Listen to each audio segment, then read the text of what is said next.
Welcome, everyone. My name is Stephanie, and I'm from the audience engagement team here at the NGV, and I'll be your host for today's program, NGV Teens, What is Sustainable Fashion with Arnsdorf? First of all, I would like to begin by acknowledging the traditional custodians of the land I'm speaking to you from, the Wurundjeri and the Bunurong people of the Kulin Nation. And I'd like to pay my respects to their elders past, present and emerging. However, as we are coming to you remotely today, I would also like to acknowledge that many people present with us may be on the lands of other traditional custodians, and I would like to pay my respects to those communities wherever they are as well. It's great to have so many of you joining us today for this online workshop. It's part of an ongoing series where we unpacked concepts from art and design with industry leaders. We would love to hear any questions or comments that you have during the presentation.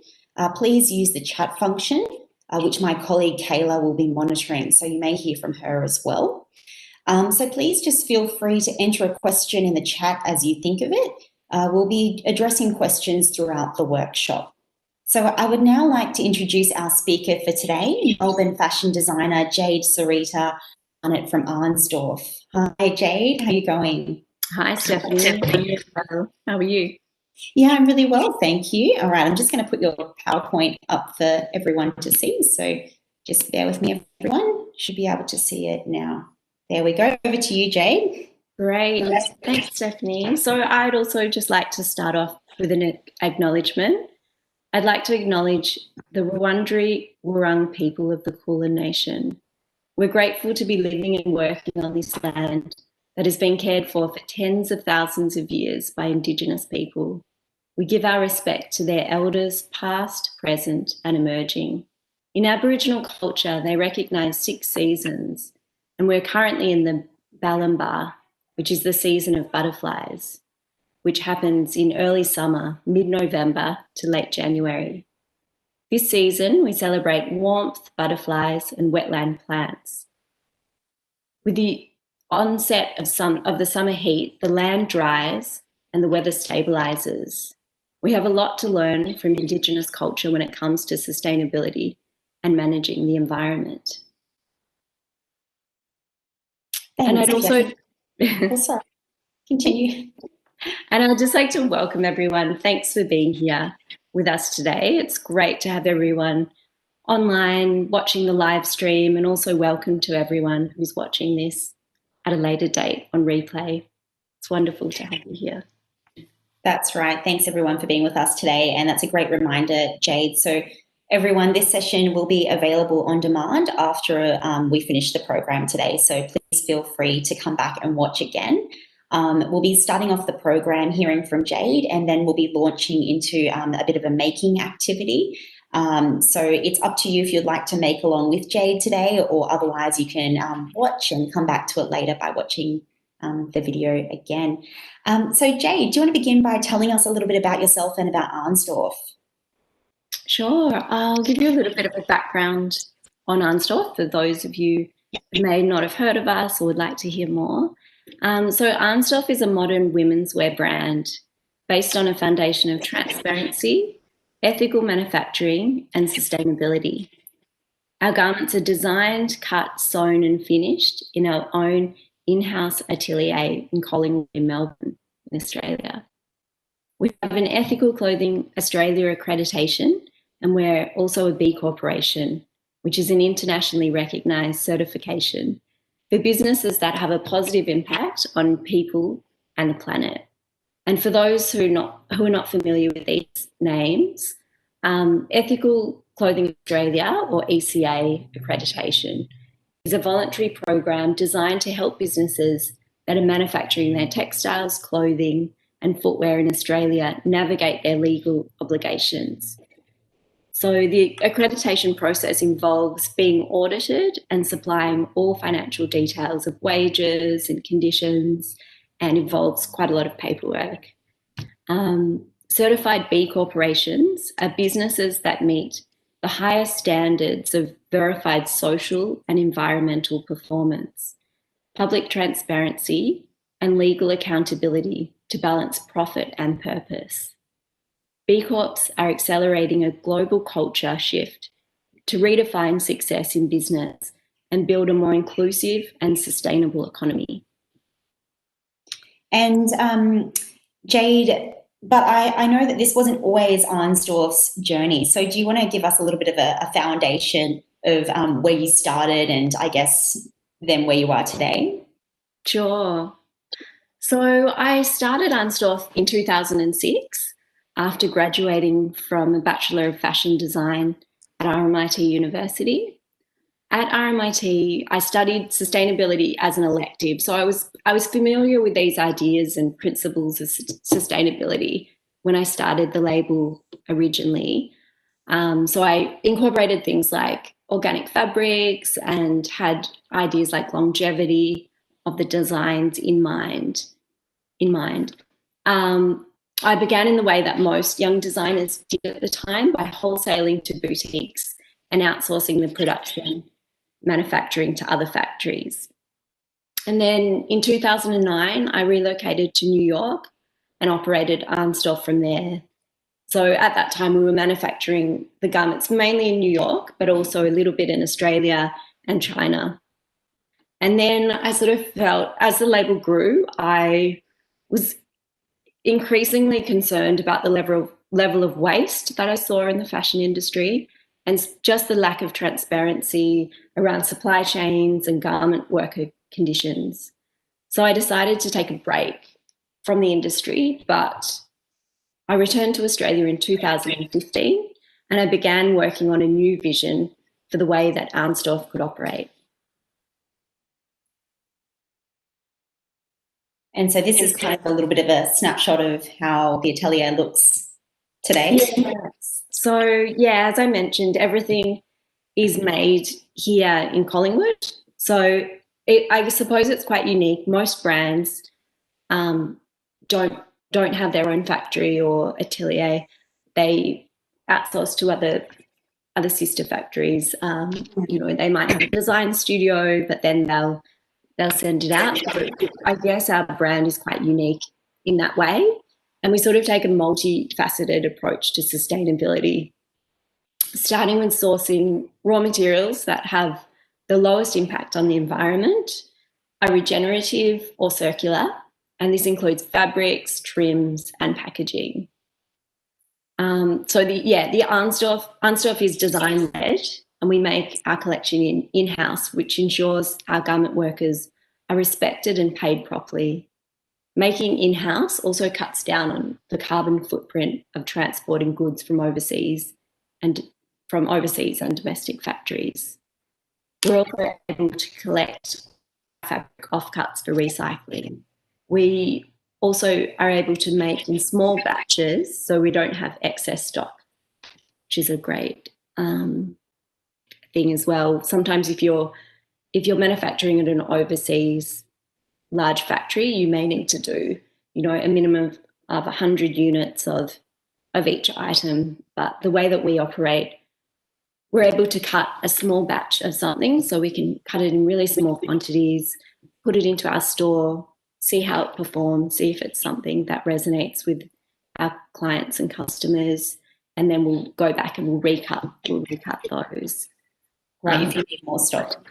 Yeah, instead of just being, you know, stuck with hundreds of an item that also the fit might have been slightly off, or that, you know, it wasn't something that the customer was looking for. So that's been a really great advantage on our sustainability journey, to sort of have it all under the one roof and be able to respond quickly to the market. And yeah.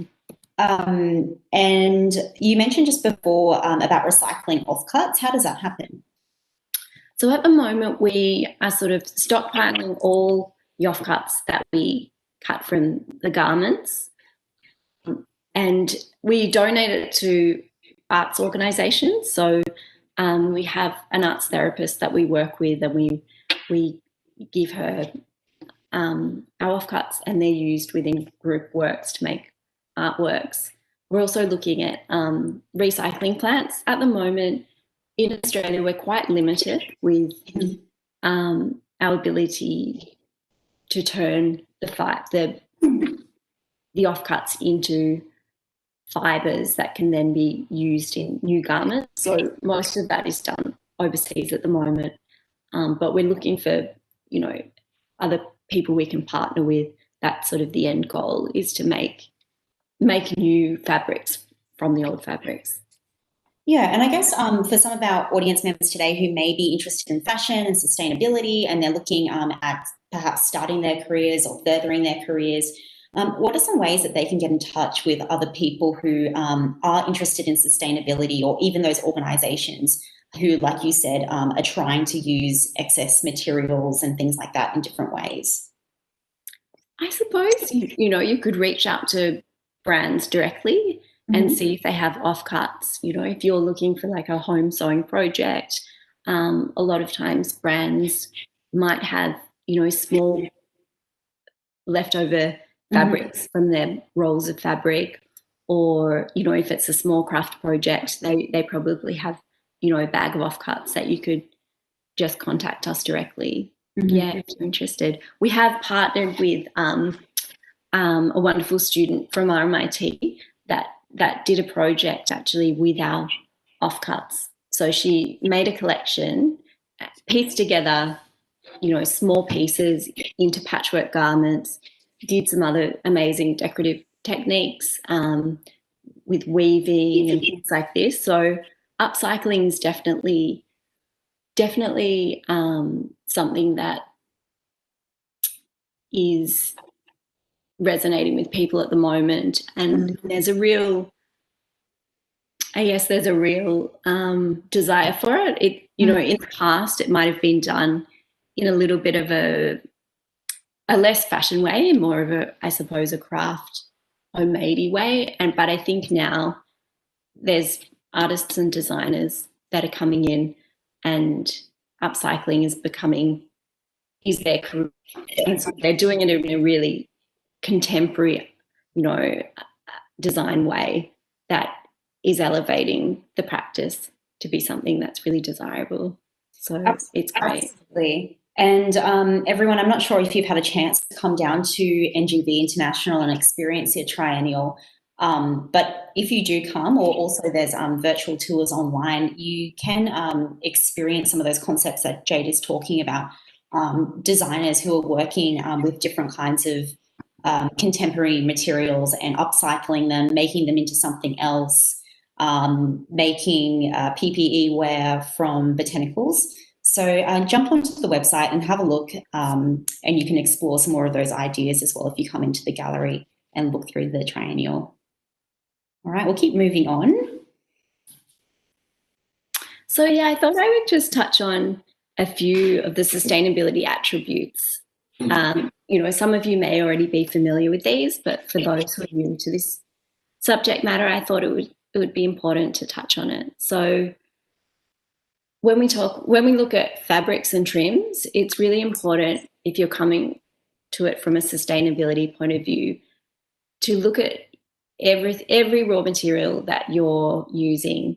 Look at, the zips you're using, look at the fabrics you're using, all the trims. So things to look for are organic, so maybe organic cotton, or recycled is also another option. So you could get like a recycled metal zipper, maybe recycled polyester in some instances. So these days it is becoming much easier to source these things. It used to be very difficult, but with more demand and brands and customers really see the importance of sustainability, we've seen, a real surge in manufacturing of these types of items. Another term you may have heard is zero waste. So in terms of fashion, zero waste is usually talked about in terms of pattern cutting. So, you usually make a paper or cardboard pattern, laid out on a piece of fabric.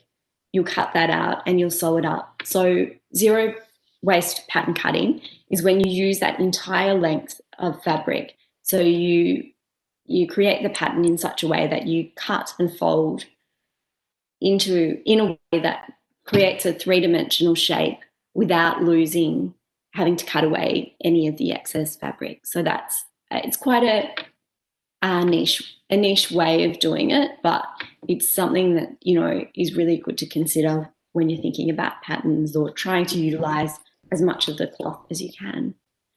Knitting is another one that is automatically zero waste. So if a garment is a fully fashioned knit, which means it can either be knitted on a knitting machine or hand knitted, but you're only really using the yarn that you need for that shape. So you're not really losing, if you're making a jumper, you're not having to cut out the rest of the jumper. And the other idea is about utilising those offcuts, which we kind of talked about earlier on. So you could make another garment with them. You could, use them in a whole different way. I know they also use sometimes fabric offcuts in things like mattresses, inside mattresses. So, it doesn't always have to be embellishment on the garment. You can think about it in a really broad way.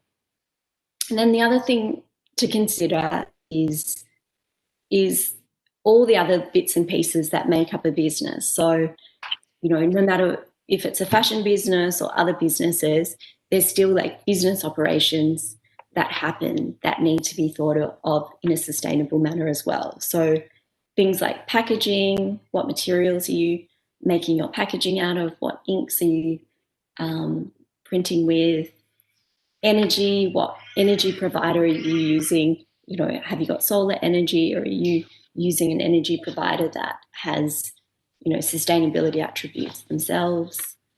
And then there's shipping and transport, which can be offset to be carbon neutral. And then the other thing is really about the way that you operate your business. So things like sales culture. Are you going to engage in that sort of,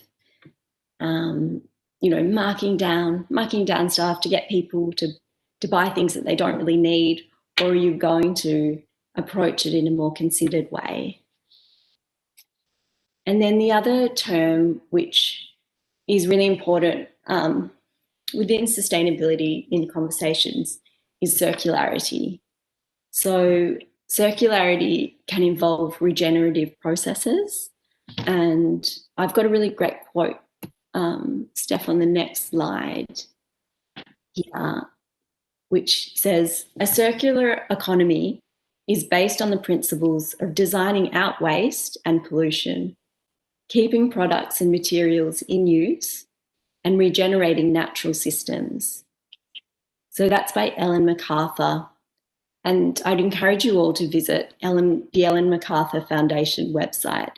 It's a great resource for all things about circularity within the fashion industry, but also within all different design industries in the wider industries of the world. So that's a fabulous resource if you're interested in this topic and want to gain some more knowledge. I'd really encourage you to visit. And what do you mean by regenerating natural systems?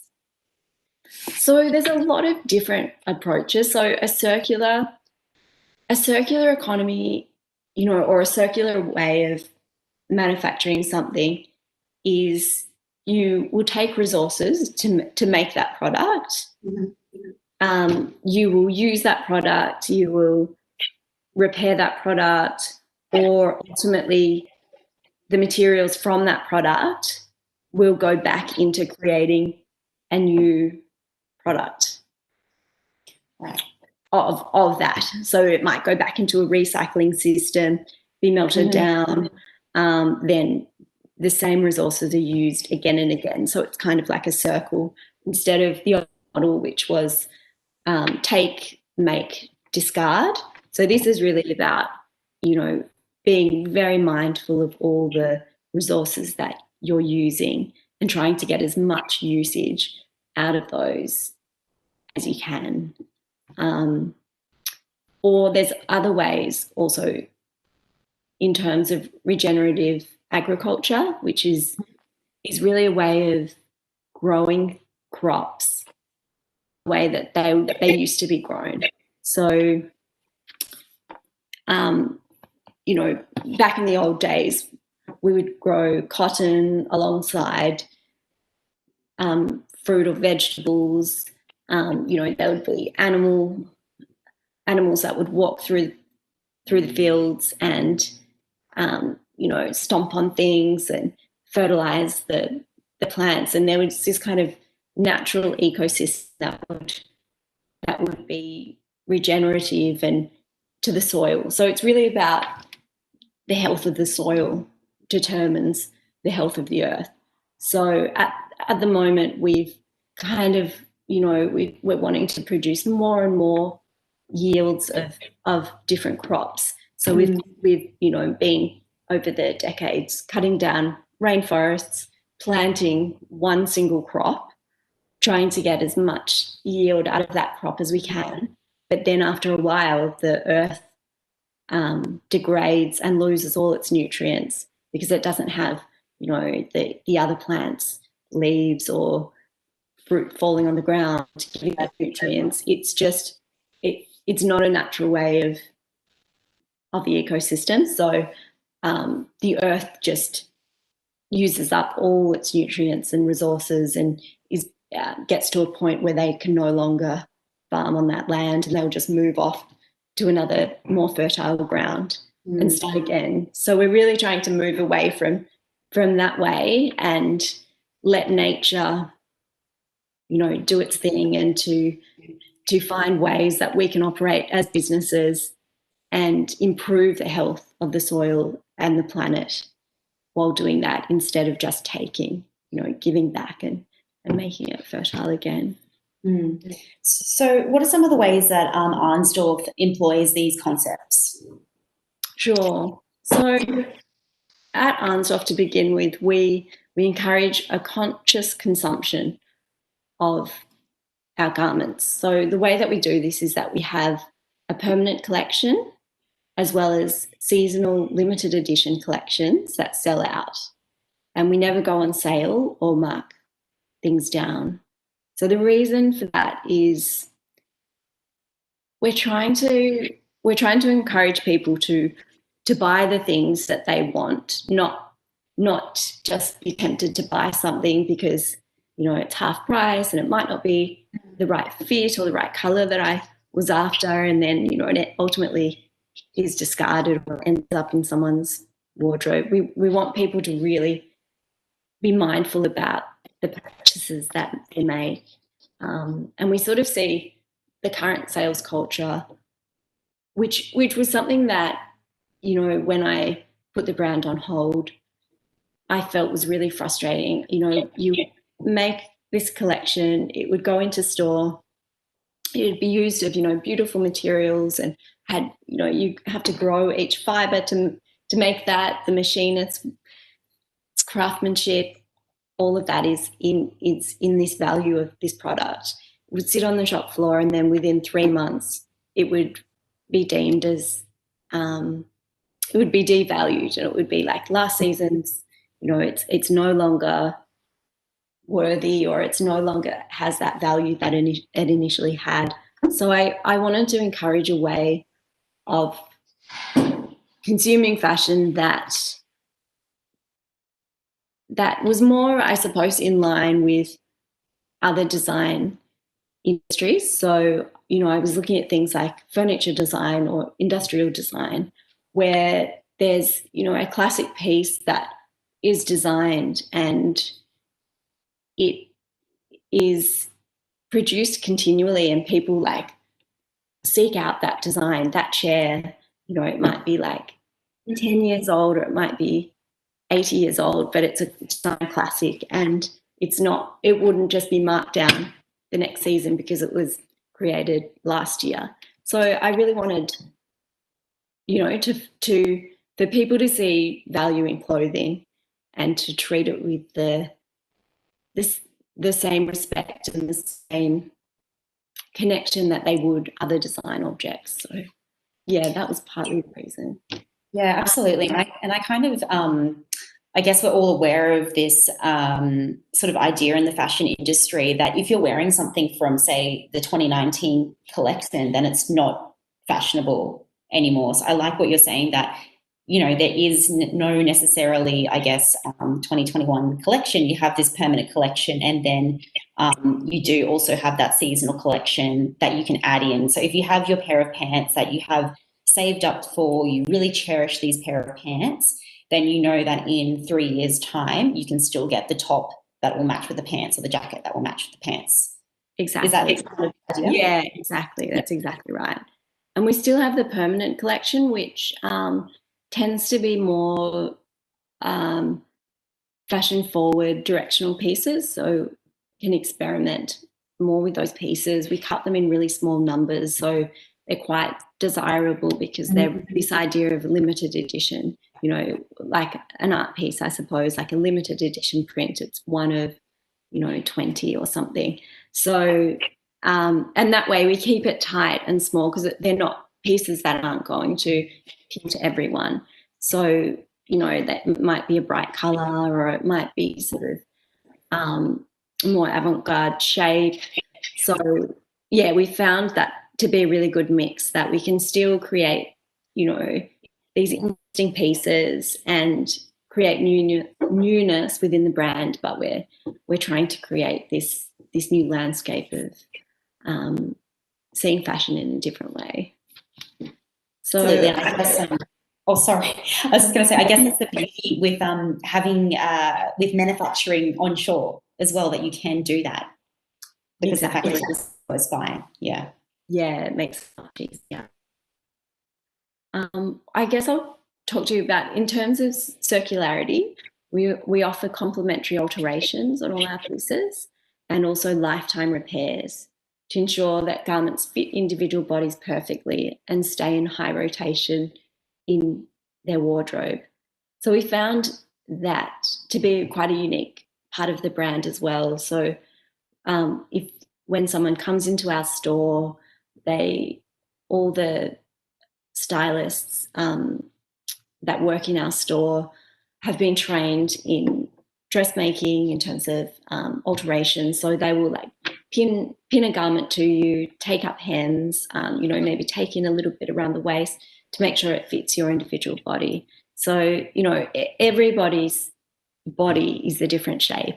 You might be a size 10 or you might be a size 14, but, everyone's dimensions are slightly different. So it's very rare for someone to be an exact size. Mm-hmm. So that just creates a little bit more flexibility and a bit more of a personalization.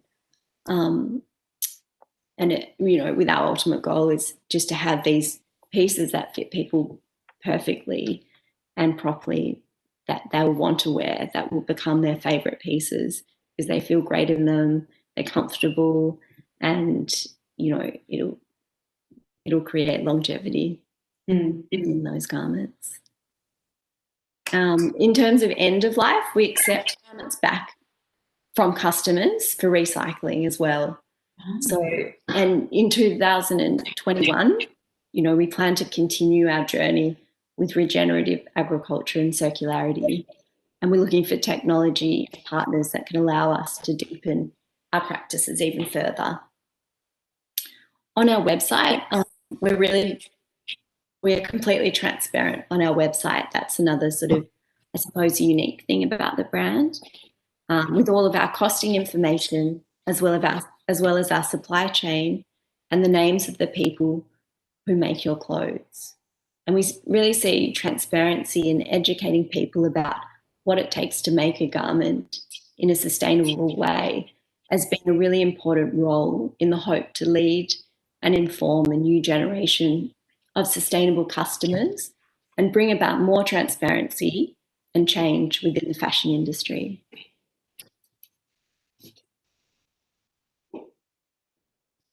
Great. Sorry, Jade. I was just going to say, everyone, we're about halfway through the program. So if you do have any questions now, feel free to enter them into the chat because we will start the making component of the workshop shortly. Sorry, Jade, I'll let you keep going. No, you're right. Yeah, feel free to ask any questions. We'd love to hear from you. So just pop that in the chat box. So we want you to build a long-term relationship with your clothes, not a short-term fling. It's a great quote. Okay, so are these some of the things that people at home can do as well, that if they're looking at ways that they can be sustainable? Exactly. So, you don't need to wait until you have your own fashion brand or are working within the industry to implement changes. You can make an impact right now as individuals, whatever age you are. So some ideas I just thought I would pop down for you are keep your clothing in circulation longer. Don't think of fashion as disposable. Think about, what you're bringing into your wardrobe. Is it gonna be useful? What's it made out of? What will you do if you no longer wear it? Will you hand it down to someone else? Just really think through these questions before you purchase something. Buy secondhand clothing and recycled clothes no longer wear. I think most of you as teenagers are probably very familiar with op shopping. And, I, in my teens and, I still enjoy it. Op shopping is a great way to really experiment with your own style. It's an affordable way to have access to garments and, unique things, vintage pieces. You're able to customize them yourself and play around, cut things up, put things back together. So yeah, I really encourage you to have fun. The way that you dress is an expression of yourself, and it's great to be able to experiment with that and find your style. It takes a while, so I encourage you to just enjoy that process. Another thing is to invest in pieces that you love, that you'll get a lot of wear out of.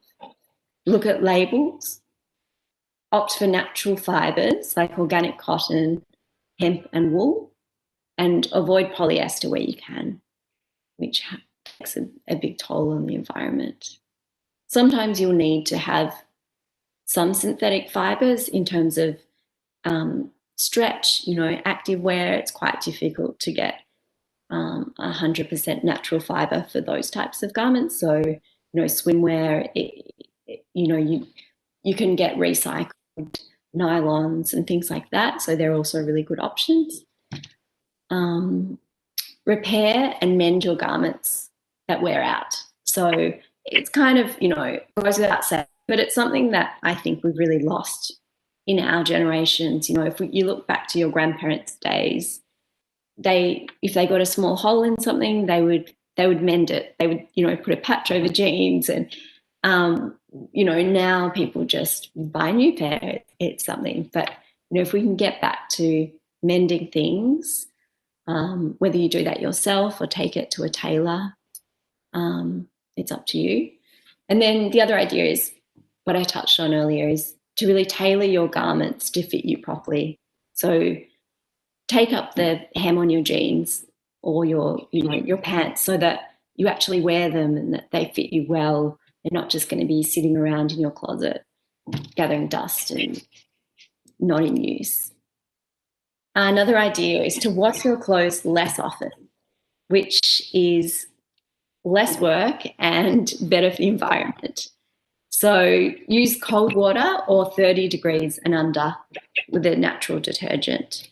So that can really, little things like the care of your clothes makes a big impact on their environmental footprint.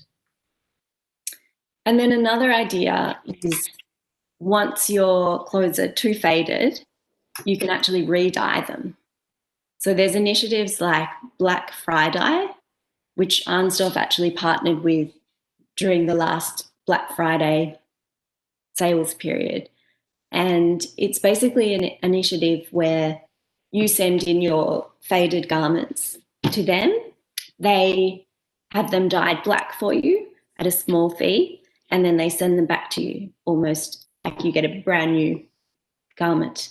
So you might have some faded black jeans or any colour. You can also over dye black.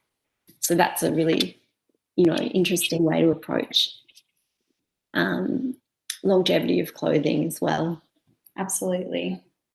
Or a stain, sometimes you might have, a great white t-shirt or something, and you might have a stain on it that you just can't get out. So you could also dye that. And, black definitely hides, a multitude of stains and wear and tear. Such a common problem for myself, especially silk. If you get like a silk stain so easily, and then if you get a little stain on silk, you don't want to not be able to wear the garment anymore. So I think that's a great idea. So we're about to launch into the making component. We have about just under 25 minutes left. Jade, do you want to talk us through what we're doing today first, and then everyone can kind of start getting ready while we're doing that? Sure. So today we're going to make a bag out of an old t-shirt. So hopefully you've all got an old t-shirt handy. You might have read the description. If not, feel free to run and get one. We'll just pause for a little bit while people get ready. If you've got younger siblings that have maybe grown out of their t-shirts, that's also a great way to go as well. You can make really cute small bags from kids' clothing. So feel free to raid their closet if you're able to, and if they don't mind. This is a great way as well. If you do have something else as well, which does have like a little bit of a stain around the collar from makeup or sweat or whatever, this is also a great way to reuse that garment as well. Exactly. We'll be cutting off the sleeves as well, so if there's any underarm stains or neck stains. So that's another great option. Great. So we'll just Jade, do you just want to quickly run everyone through sort of the very, very quick steps, and then we'll do it in real life time, sorry.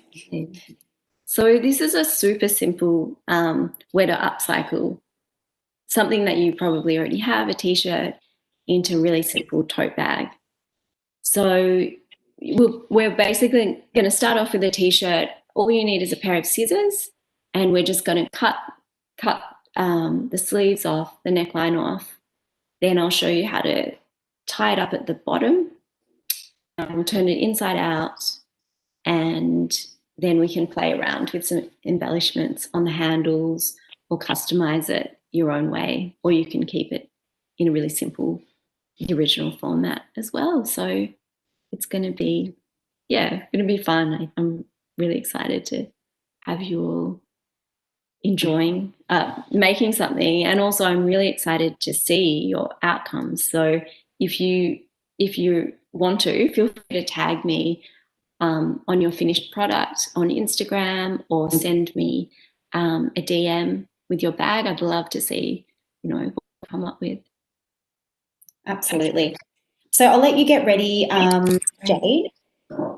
And while Jade's getting set up, everyone, so yes, as Jade said, please tag her on Instagram. If you make a bag, you can also tag NGV Teens, and that way we can see it here at the NGV as well.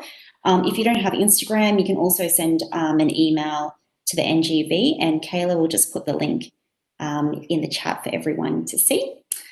Okay, so I'm just going to stop sharing my screen. There we go. And now you should all be able to see Jade. Here we go. Okay, great, guys. Okay, so I've actually got one of my son's old t-shirts, so that I'm going to be working with today.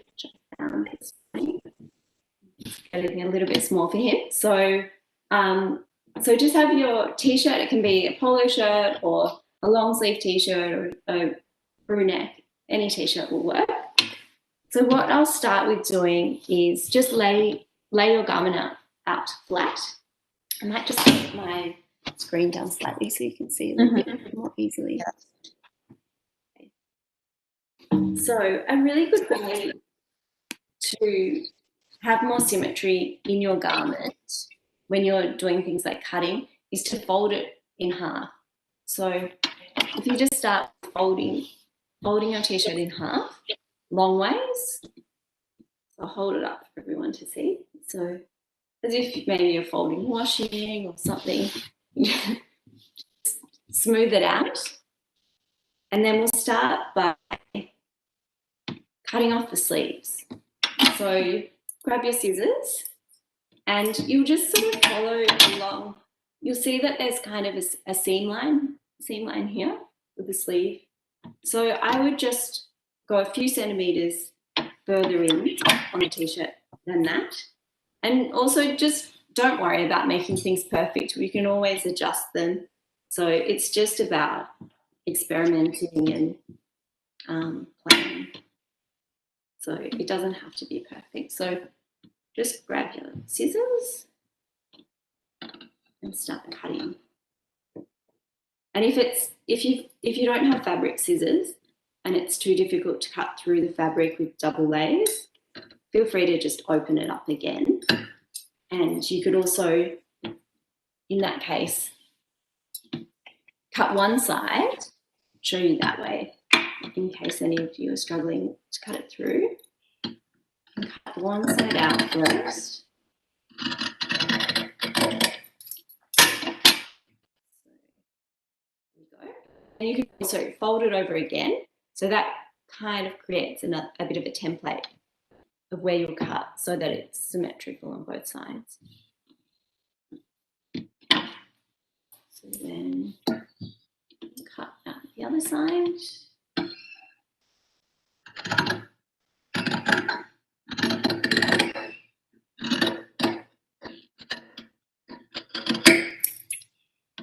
Okay, so we'll have this kind of shape to begin with. So it's kind of like a sleeveless t-shirt. And then what we're going to do is fold it again. I'm going to fold mine the other way because I've got this collar, which is getting in the way a little bit. And then we're going to cut around the neckline. So think about how big you want your straps. So there's sort of no exact right or wrong answer. So I'm going to make mine about this thick.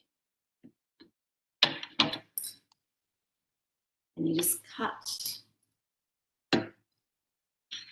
down here. And then you'll curve it around when you get to the middle section.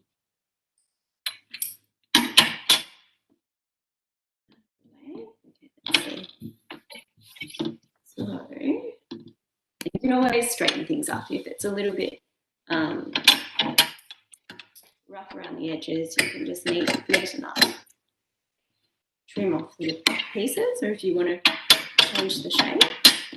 So now you'll sort of have this type of a shape, almost like a singlet, I suppose.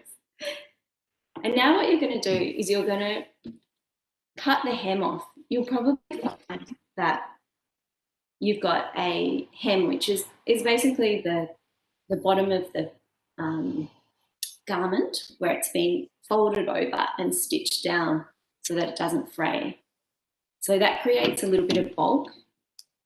So we're going to just take off that hem, and we're also going to use that piece in our making. So you can just cut it off at the same time, the back and the front.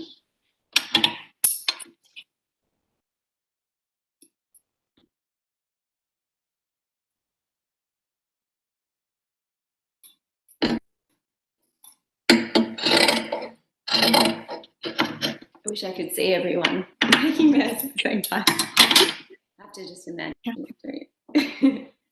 How's everyone going at home? Does anyone need any help with a certain part of the process so far? just let us know in the chat and I'll read out your answers to Jade. If I'm going too fast or anything, too slow, let you know. So then we're going to take the garment. We've trimmed off the bottom and we're going to turn it inside out. So just turn it inside out. So you now will see the seams on the outside. And then what we're going to do is we're just going to grab the bottom of the garment and we're going to bunch it up. So you want to get all the pieces so there's sort of no, all of the ends are out on your hand. So if you can see that. It'll just look like that. Okay. And then we're going to get a piece of the string that you cut off from the bottom and you're just going to tie it in a knot. So you're going to grab it together and then you're going to tie it as tight as you can. So you grab it and you're just pull it tight like you're tying something up. And then you can kind of do another knot the other way if you want to make it extra secure as well. Do that. And then you take your scissors again and you'll just trim off those extra pieces. Like that. Okay, now we're going to turn it inside out again. So now you should have this shape. I'll just show you this first. Which is also quite a cute shape for a bag. If you take off the bags, this could also be an option if you like this. This look could be a bag. Definitely. Another option. It's quite cute. Yeah, it's a really cute just to hold in your hand. Yeah. That little detail. So it's almost like a little pom-pom or something. But we'll turn it inside out again. I'll show you another way to do it. So go back this way. Then this is the bag. So it's, as I said, it's really simple to make. It's a really easy way to create something. It's quite fun. And you can wear it like this with two straps, or you can do it in a Japanese way. They thread one strap over the other and then let the other one fall. That's quite cute too. And then you can have it either like that, or you can also play around with embellishing the straps. So you could take some of the excess that you've cut off before, or you could take this extra piece and you could tie knots around it to create a bit of interest. So you can play around with knotting the fabric around. So you can do like one knot and then wrap it around again if you want it more of a bulky knot. So it's kind of just really about playing around and having fun. There's no right or wrong answers. It's just about experimenting and seeing what you come up with so you can make your own unique bag. Another idea is you could get out some permanent markers and you could draw on the bag, create patterns or things like that as well. Or you could, stick other pieces of fabric on, or jewels, or any type of decoration that is your style. I quite like to keep mine a little bit more simple. So that's an idea of a knot. So I've just done a few knots around the fabric handle.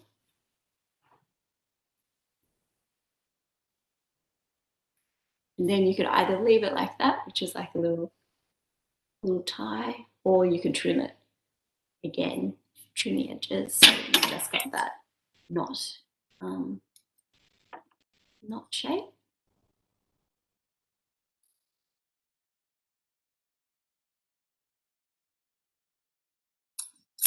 So that's just like a little bit more interesting thing. You know, it's not perfectly neat. I'd probably redo that, but you kind of get the idea. And then I can show you some other ideas on the other side. So we'll take some of the other fabric that the sleeve or the neckline, and we could use them. So again, we're thinking about the offcuts and what else could we make with them? You know, how else could we utilize the offcuts to improve our design or to add interest? How did you do that little braid on yours in the picture before, Jade? Was it like a little twist or something? It was really simple. I was going to do it here again. So I basically just cut a strip of fabric, and then it was really just twisted, just wrapped around. So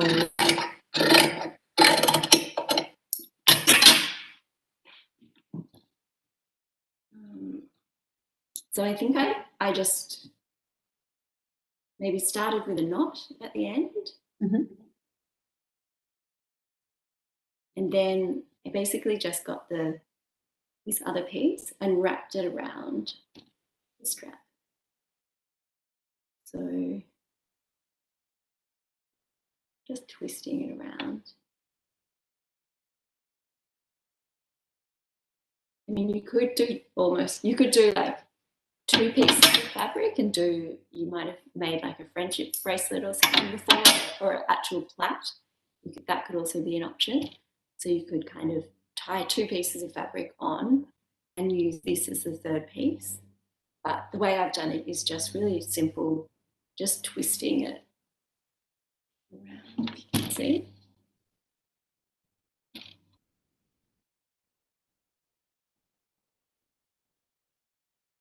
So probably add another piece because it's getting a bit low, but that just creates like another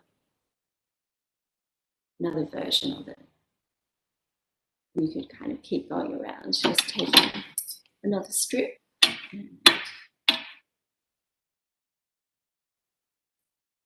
Adding to it, but really that's really endless. I mean, you could also cut little circles out of the actual bag if you wanted to make it another sort of pattern. Make it more like a string bag, or you could, do anything really. But it's a really simple base to do things off. So then I'll just knot this together.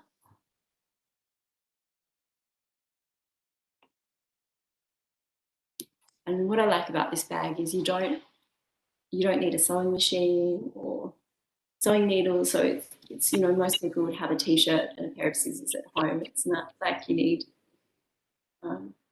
many things to create it. And then I'll just keep twisting it around. So you could do this with all of the whole bag, the straps. And I suppose that sort of finishes it a little bit more, makes it a bit more unique and reinforces the handles so they're a little bit stronger.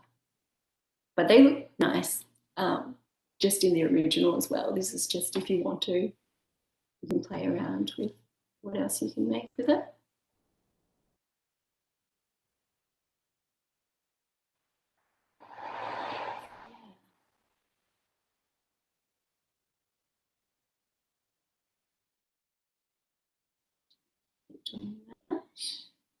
So you can kind of see, again, I'd probably trim the knot on that, you can see.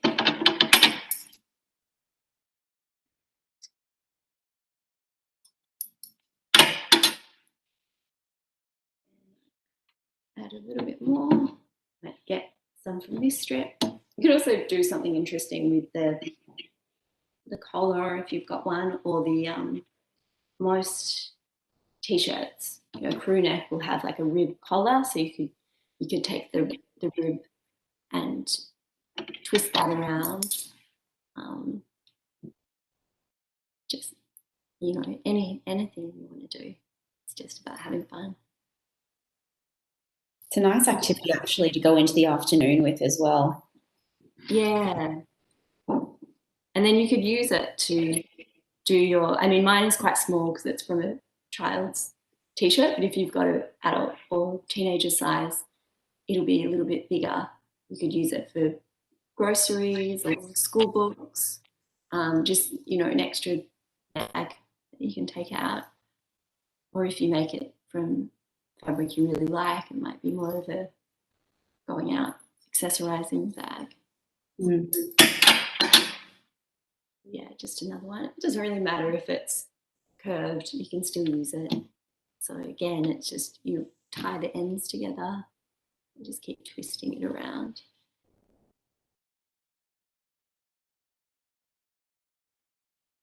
Steph, were there any questions that came through? Did you have? Not that I can. Conscious of the time. Yeah, we've got about 4 minutes left, so we're doing really well. Not that I can see, but another thing I was thinking, could you, I guess if you left the bag in its simple form as well, it could be a good thing to take to the market with you for produce bags, so you don't have to use the plastic bags that they have at the market as well. Yeah, that's a great idea. I always get them. Yeah, exactly. Like all the, apples or potatoes in, anything. And they fold up because they're fabric as well, so they're really easy to pop in your other bag or your backpack or your other big shopping bags. But yeah, or even to take to the beach. There's so many uses for it. Absolutely. Or you might even just really love it and hang it up on your wall. And I guess I have a little question actually before we head off. Sure. Jade, when you were talking about zero waste pattern making before, because you were saying it's quite a niche thing at the moment, if people do want some more information on that, is there a good place to get some resources on how to do it? I think Pinterest is a really great place. So just pop in zero waste pattern cutting and it will come up with lots of patterns, which some of them you'll be able to download and use, or it will just give you some ideas about how you might make your own pattern. Or another idea is I did a few collections ago, I used one piece of silk velvet and I just draped it on the mannequin. So I started off, I always use calico to begin with, so that's kind of like just a unbleached cotton. So first I made it with calico, so I cut a length of fabric and then I pinned it together. So I sort of put pleats into it, I tied things up, and then I sort of created this dress, added a strap. So, you might not have a mannequin at home, but you can just play around on your own body as well. So you could, get a sarong or a piece of fabric and just drape it on yourself, get some safety pins or some dressmaking pins and tie things together, come up with some ideas, and then you could cut it out of a fabric that you want to use.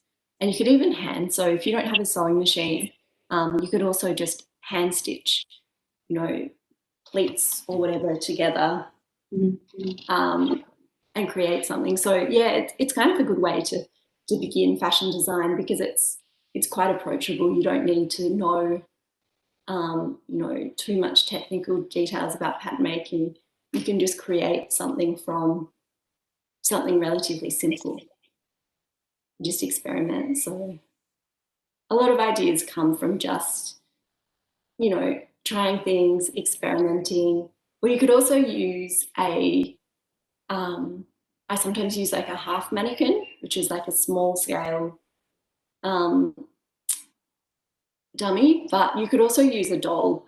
Like there's a really old-fashioned, famous fashion designer, Madame V&A, and she used to cut everything on a small little doll.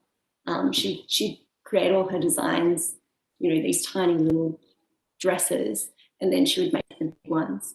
So if you've got any toys lying around, even if it's a Barbie doll or a bigger doll, you could also just play around with making smaller versions of things and then scaling them up yourself.